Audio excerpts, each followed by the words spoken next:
अरविंद केजरीवाल और ईडी राम शिंदे ने क्या बात कही, महाराष्ट्र से अफसर शेख की खास रिपोर्ट। दिल्लीचे मुख्यमंत्री अरविंद केजरीवाल हे गेल्या अनेक दिवसापासून ईडीच्या रडारवरती होते। त्यांचे मंत्रिमंडळातील अनेक लोक ईडीच्या अंतर्गत आज देखील अरेस्टमध्ये आहेत। उपमुख्यमंत्र्यांसहित काही मंत्री देखील आहेत आणि एकूणच ईडी ही स्वतंत्र अशी संस्था आहे।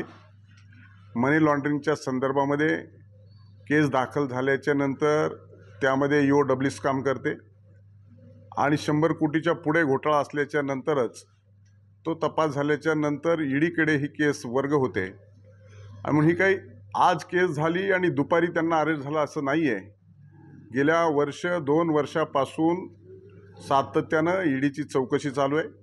ईडीच्या चौकशीमध्ये सातत्य आणि जे काही पुरावे आढळले त्याच्या अनुषंगाने ही कारवाई झालेली आहे। एकूणच विरोधी पक्ष अशा पद्धतीची कारवाई झाली की त्याला राजकीय रंग देण्याचा प्रयत्न करतात, परंतु एकूणच ईडीच्या अधिकाऱ्यांनी कोर्टामध्ये काय सांगितलंय हे देखील याच ठिकाणी महत्त्वाचं आहे। मला वाटतं झारखंडच्या मुख्यमंत्र्यावर देखील कारवाई झाली, दिल्लीच्या मुख्यमंत्र्यावर देखील कारवाई झाली।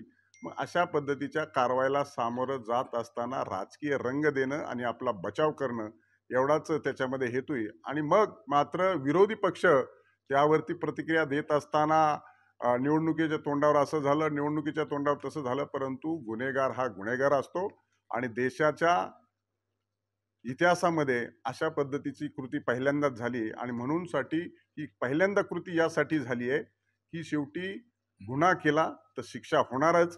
त्यामुळं सत्यमेव जयते आज त्याचा आपल्याला प्रत्यय आलाय आणि म्हणून दिल्लीचे मुख्यमंत्री ईडीच्या कारवाईमध्ये आज अरेस्ट